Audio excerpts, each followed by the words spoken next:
Bismillahirrahmanirrahim. Assalamualaikum warahmatullahi wabarakatuh.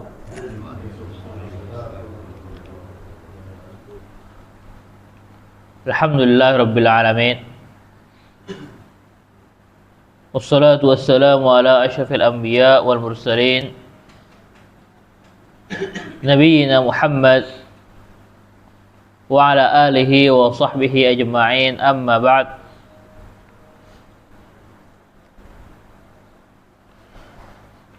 Alhamdulillah, segala puji bagi Allah Subhanahu wa ta'ala yang telah menganugerahkan kepada kita berbagai nikmat Islam, nikmat iman, nikmat kesehatan dan rasa aman, nikmat ketenangan serta kecukupan, serta berbagai nikmat lainnya yang banyak, yang terus-menerus, yang kita rasakan maupun yang tidak kita rasakan. Sehingga dengan berbagai nikmat tersebut Allah Subhanahu wa ta'ala masih mengizinkan kita untuk berkumpul setelah melakukan ibadah yang mulia, yaitu salat subuh berjamaah, dilanjutkan dengan berkumpul di salah satu rumahnya dalam rangka mempelajari Al-Quran dan juga Sunnah,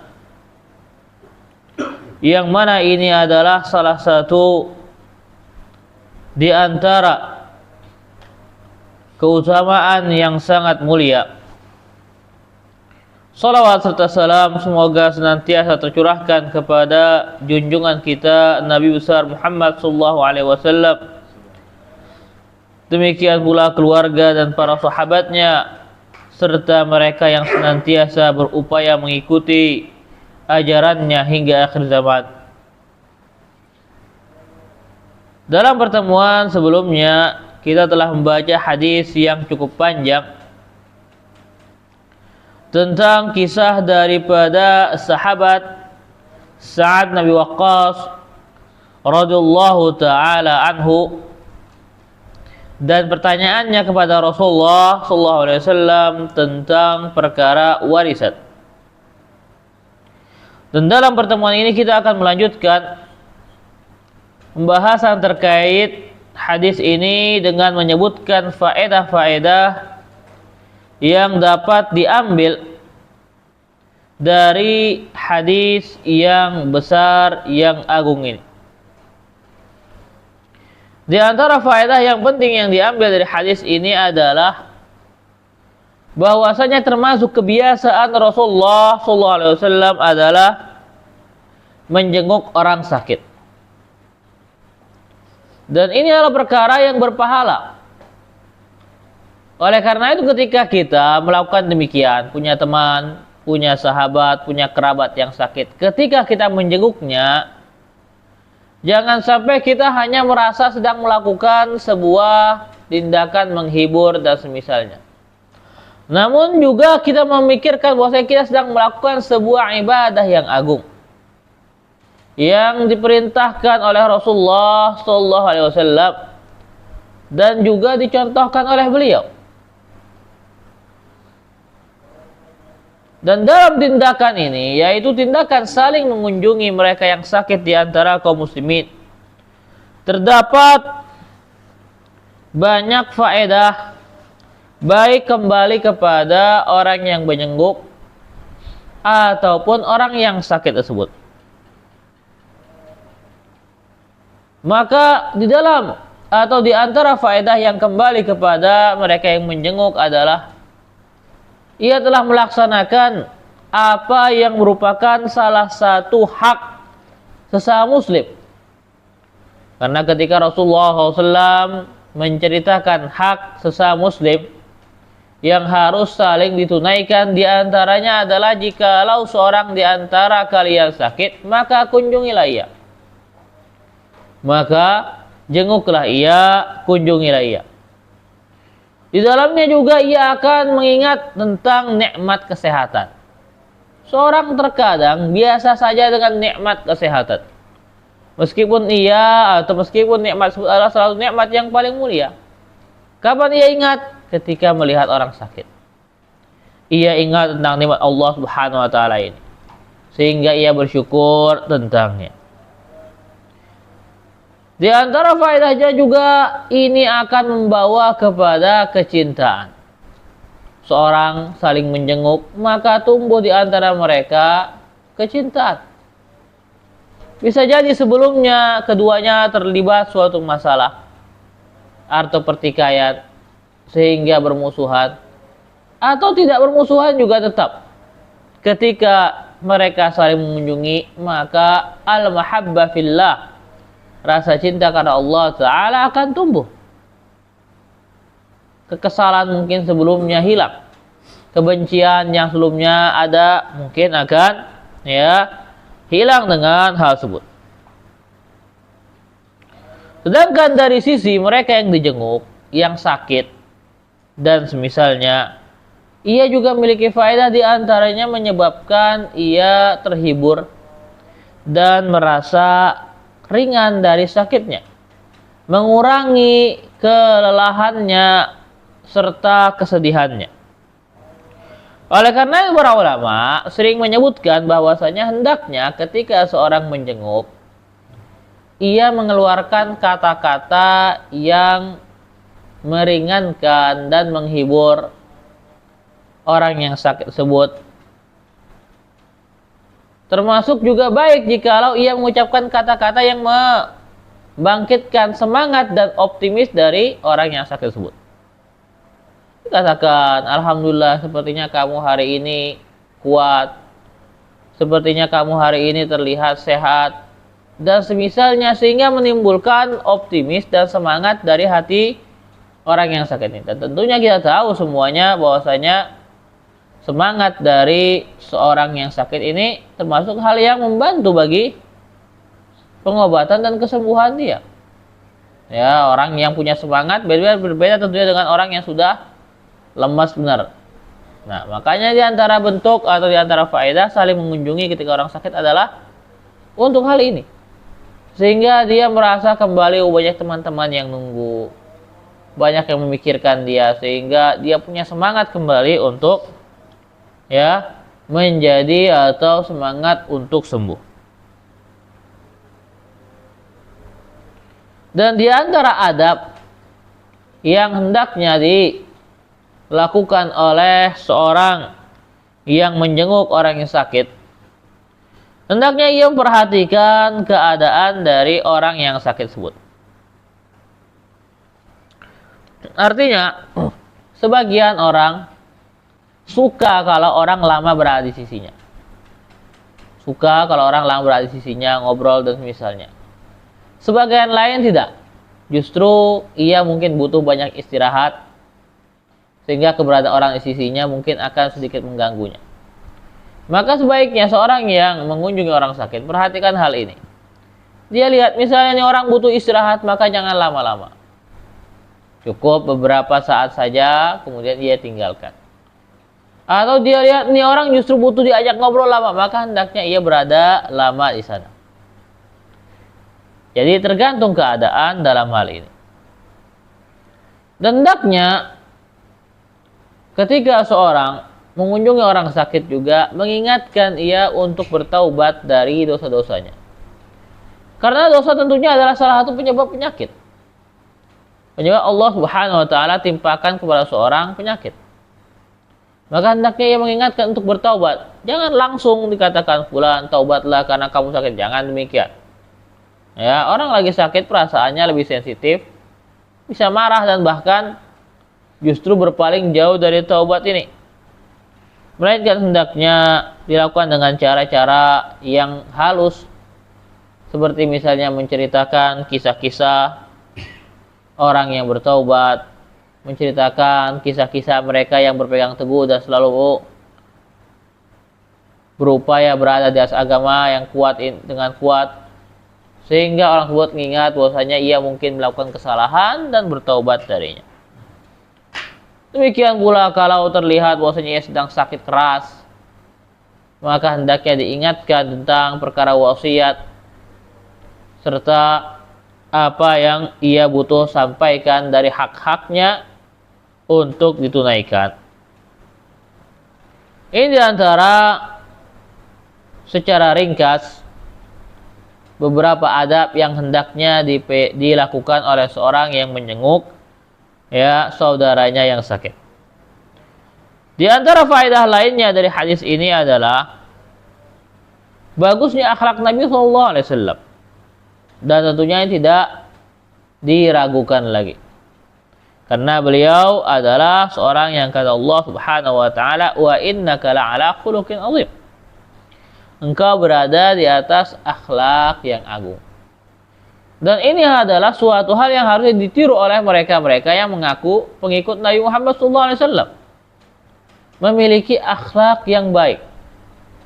Bukan cuma terkait ibadahnya kepada Allah Subhanahu wa taala saja, namun juga hendaknya ia memiliki akhlak yang baik terhadap sesama.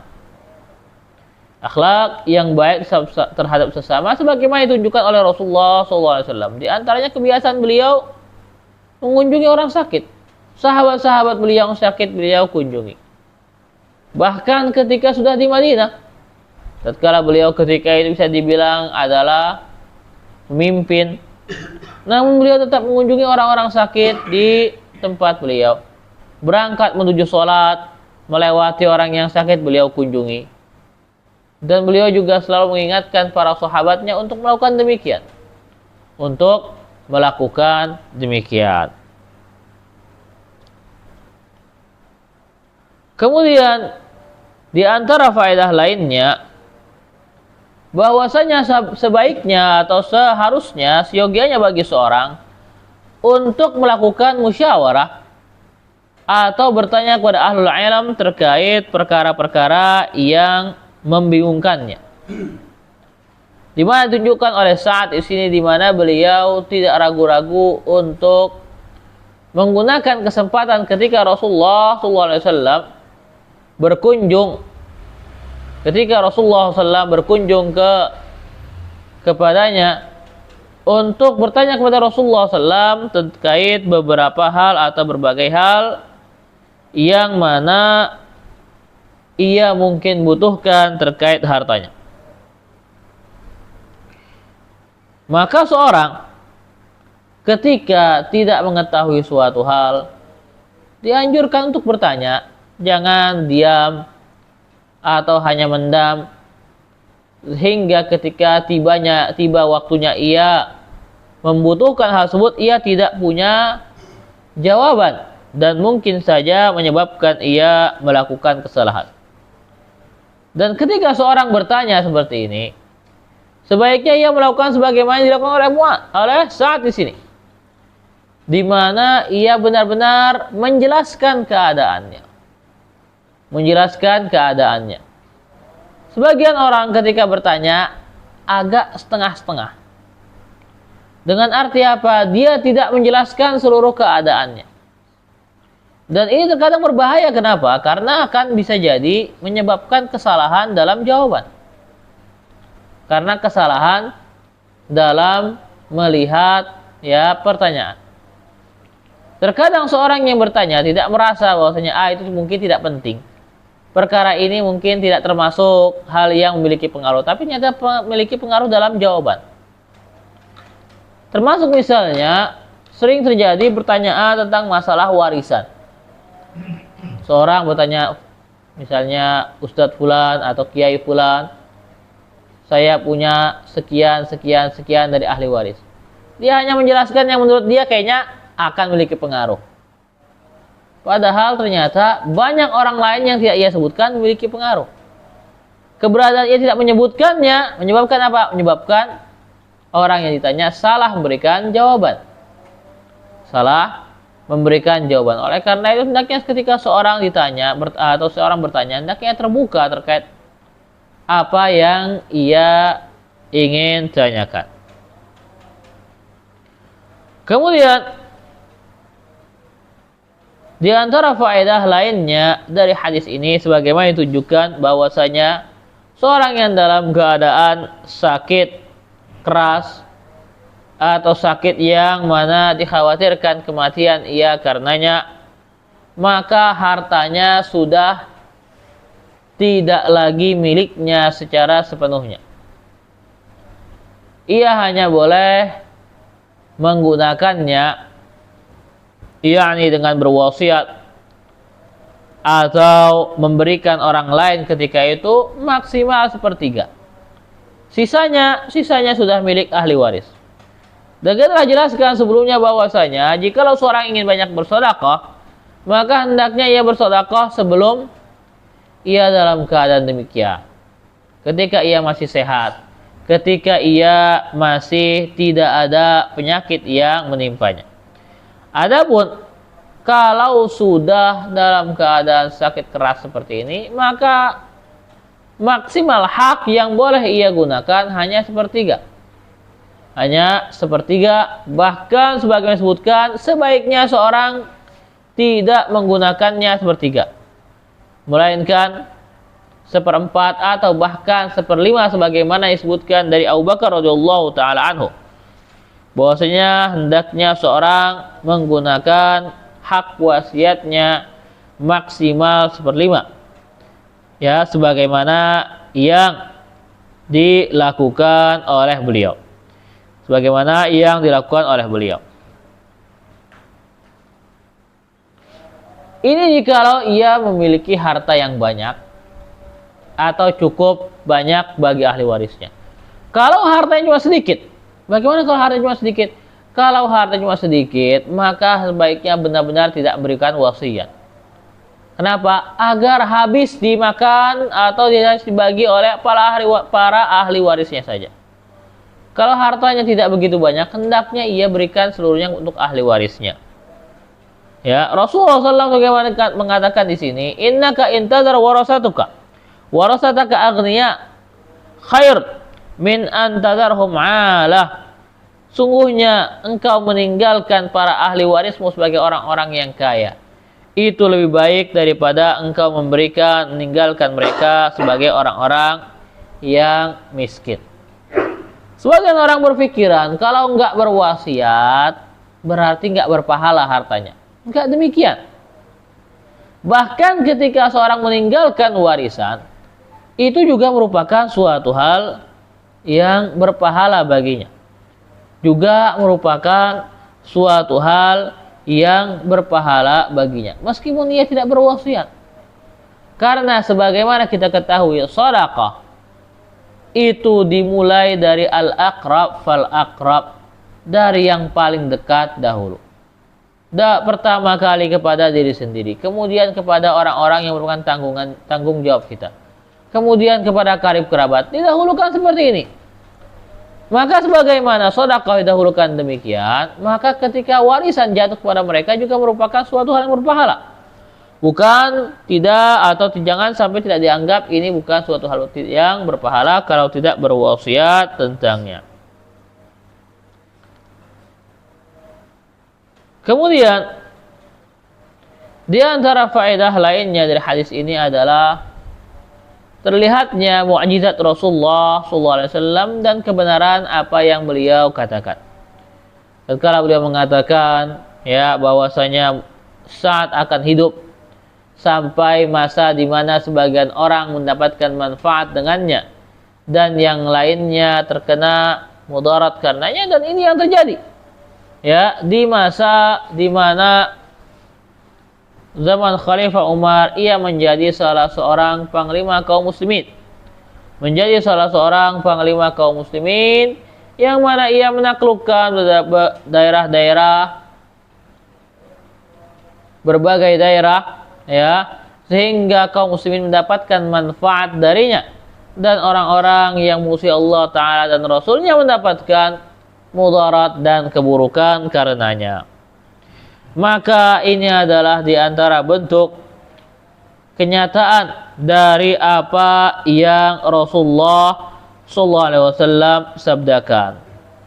Demikian pula faedah yang terakhir yang terkait dengan bab yang tengah kita bahas, bahwasanya tidaklah seorang berinfak dengan suatu infak yang ia niatkan ikhlas padanya, yang mana ia niatkan beribadah padanya, kecuali akan diberi pahala. Bahkan apa yang ia suapkan kepada keluarganya, bahkan apa yang ia makan untuk dirinya, dengan syarat apa? Berharap pahala darinya. Oleh karena itu hendaknya kita ketika bekerja, ketika memberikan nafkah, ketika makan, ketika istirahat, niatkanlah ibadah karenanya, sehingga kita mendapatkan pahala darinya. Tidak terlewat perbuatan-perbuatan tersebut begitu saja, melainkan menjadi suatu hal yang berpahala. Kemudian hadis berikutnya, wa an Abi Hurairah Abdurrahman bin Sakhar. Dari Abu Hurairah adalah seorang sahabat yang terkenal dengan kunyahnya Abu Hurairah. Saking terkenalnya sampai diperselisihkan namanya. Dengan banyak sekali nama yang disebutkan. Di antaranya adalah yang paling terkenal bahwasanya namanya adalah Abdurrahman bin Sakhar. Ada pula yang mengatakan sebelumnya, sebelum ia masuk Islam disebut dengan Abdus Syams, hambanya matahari. Kemudian ketika ia masuk Islam diganti oleh Rasulullah SAW menjadi Abdurrahman. Abdurrahman bin Sakhar, Abu Hurairah radhiyallahu taala anhu, ia berkata, qala Rasulullah sallallahu alaihi wasallam, Rasulullah sallallahu alaihi wasallam bersabda, innallaha la yanzuru ila ajsadikum wala ila suwarikum. Sungguhnya Allah Ta'ala tidak melihat kepada jasad-jasad kalian, tidak pula kepada tampilan kalian, walakin yanzuru ila qulubikum. Akan tapi Allah Subhanahu wa Ta'ala melihat kepada hati-hati kalian. Hadis ini diriwayatkan Imam Muslim, dan dalam lafaz yang lain ada tambahan, walakin yanzuru ila qulubikum wa a'malikum. Akan tapi Allah Ta'ala melihat kepada hati dan amalan kalian. Hadis ini menunjukkan tentang pentingnya kebersihan hati. Tentang pentingnya kebersihan hati. Di mana Rasulullah SAW mengatakan bahwasanya Allah Subhanahu wa Ta'ala tidak memandang tentang perkara-perkara fisik seorang. Tidaklah memandang apakah ia seorang yang besar, tinggi, gemuk, kurus, dan semisalnya. Atau suwarikum, apakah ia seorang yang tampan, atau seorang yang tidak demikian. Tidaklah kepada nasab, apakah ia dari nasab yang mulia, atau sebaliknya, atau kepada bangsa, dan semisalnya. Karena Allah Subhanahu wa Ta'ala berfirman, ya ayuhan nas inna khalaqnakum min dzakari wa unsa wa ja'alnakum syu'uban wa qabaila lita'arafu. Wahai manusia, sungguhnya kami menciptakan kalian laki-laki dan wanita, lalu kami menjadikan kalian syu'uban wa qabail, berbangsa-bangsa, berkabilah-kabilah, bersuku-suku, agar kalian lita'arafu, saling mengenal. Kemudian Allah Ta'ala mengatakan, inna akramakum indallahi atqakum. Yang paling mulia di antara kalian di sisi Allah Ta'ala adalah yang paling bertakwa. Jadi ketika di masa Rasulullah SAW, Allah Ta'ala jelaskan seperti ini untuk menghilangkan rasa superioritas dari sebuah ras atau sebuah bangsa dibandingkan yang lainnya. Jauh sebelum adanya hal tersebut dari berbagai macam golongan-golongan lainnya di luar Islam. Islam sudah mengajarkan tentang kesamarataan dari hal ini. Yakni apa? Mau dia kulit putih, kulit hitam, atau selainnya. Mau dia dari bangsa A atau bangsa B. Mau dari dia benua A atau benua B. Semuanya setara. Yang melebihkan apa? Takwanya. Yang melebihkan adalah ketakwaannya. Seorang Arab dengan seorang non-Arab, bisa jadi orang non-Arab tersebut lebih tinggi darinya kalau dia lebih bertakwa. Demikian pula hal selain atau semisal hal ini. Maka Rasulullah menegaskan di sini bahwasanya keberadaan jenis jasad kalian, jenis tampilan kalian tidak menjadi sebuah barometer dalam kebaikan. Oh, fulan tampan, kalau begitu dia lebih baik dibandingkan fulan yang tidak tampan. Tidak ada seperti ini. Tidak ada seperti ini. Oleh karena akan tapi Rasulullah justru mengatakan, walakin yanzuru ila qulubikum. Dilihat kepada hati kalian. Apa yang kalian sembunyikan di sana? Apakah itu kebaikan atau keburukan? Maka setiap orang bisa menampakkan di luarnya kebaikan, namun di hatinya tidak. Maka hadis ini menunjukkan pentingnya memperbaiki hati seorang. Memperbaiki hati bagi seorang. Hendaknya hatinya bersih. Dalam amalan ia benar-benar ikhlas untuk Allah Subhanahu wa taala. Ia tidak menyimpan kebencian kepada saudaranya muslim. Ia tidak menyimpan hasad atau rasa iri. Ia tidak melakukan atau meniatkan dengan pekerjaannya hal-hal yang buruk. Ia tidak memiliki sifat riya, yaitu ingin pamer dalam amalannya. Dan hal-hal semisal tersebut. Maka perkara-perkara yang zahir, yang lahiriah ini tergantung dengan hati seorang. Artinya apa? Seorang melakukan ibadah banyak, tapi nggak ikhlas, nggak ada gunanya. Tidak ada gunanya ketika seorang melakukan ibadah yang banyak, tapi niatnya adalah untuk riya, untuk pamer. Dan semisal hal ini. Dan dalam hadis atau dalam lafaz yang lain disebutkan wa a'malikum. Dan juga amalan-amalan kalian. Perlu diperhatikan bahwasanya antara qulub dan a'mal itu terjadi keterikatan dan saling mempengaruhi. Artinya apa? Hati yang baik, hati yang benar, hati yang tulus kepada Islam akan membawa seorang beramal yang baik pula. Akan membawa seorang yang beramal yang baik pula. Gak mungkin hati orang yang baik, hatinya baik, tapi kelakuan zahirnya adalah penjahat. Gak mungkin. Hati yang takut kepada Allah Subhanahu wa taala tidak akan ditampakkan jasadnya dengan melakukan berbagai kemaksiatan. Hati yang penuh pengagungan kepada syariat tidak akan ditampakkan pada jasadnya bentuk-bentuk menyeleweng dari perintah-perintah syariat. Oleh karena itu tidak tepat sebagian orang ketika mengatakan yang penting hatinya baik, tapi perbuatannya di luar tidak benar. Pertama, tidak sesuai dengan sabda Rasulullah tadi yang ada tambahan padanya wa amalikum, amalan kalian. Yang kedua, andaikan hatinya benar-benar baik, maka ia sudah tentu akan melakukan kebaikan pula dalam amalan lahirnya. Akan terlihat pula pada kebaikan pada amalan lahirnya. Ketika ia tahu Allah Ta'ala merintahkan hal tersebut, maka tentunya hati yang baik akan menyuruh jasadnya untuk melakukan. Ketika ia tahu Allah Ta'ala melarang dari hal tersebut, maka hati yang baik tentu akan menyuruh jasadnya untuk meninggalkan hal tersebut. Maka islahul qulub atau memperbaiki hati memiliki efek pada apa yang terlihat dari perbuatan.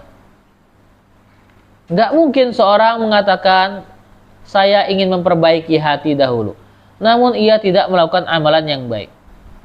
Misalnya diperintahkan untuk sholat, Atau misalnya kaum wanita diperintahkan untuk memakai hijab, lalu ia mengatakan, saya ingin memperbaiki hati dahulu. Ketika Allah Subhanahu wa ta'ala merintahkan seorang untuk sholat, hati yang baik artinya apa? Oh, saya diperintahkan, saya harus lakukan. Ketika Allah Ta'ala merintahkan hijab, maka hati yang baik apa? Oh, Allah Ta'ala perintahkan, maka saya harus lakukan. Ketika seorang berhujah, yang penting saya perbaiki hati dahulu.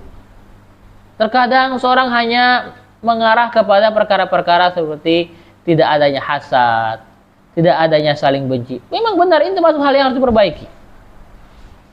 Namun juga termasuk hal yang diperbaiki adalah apa? Sikap hati kita ketika datang perintah Allah Ta'ala dan larangannya. Ini juga perlu diperbaiki. Hati yang benar, yang baik tentunya ketika Allah Ta'ala perintahkan, ia menerima. Ketika Allah Subhanahu wa Ta'ala larang, ia berhenti dari hal tersebut. Ya, jadi bukan berarti memperbaiki hati kemudian ia lalai dari amalan-amalan yang zahir, tidak. Justru seorang yang berupaya memperbaiki hati akan terlihat dalam amalannya yang lahiriah. Insyaallah ini pembahasan dua hadis yang bisa kita sebutkan dalam pertemuan kali ini. Adapun bahasan hadis yang berikutnya, insyaallah akan kita teruskan dalam pertemuan berikutnya. Wallahu ta'ala a'la wa alam.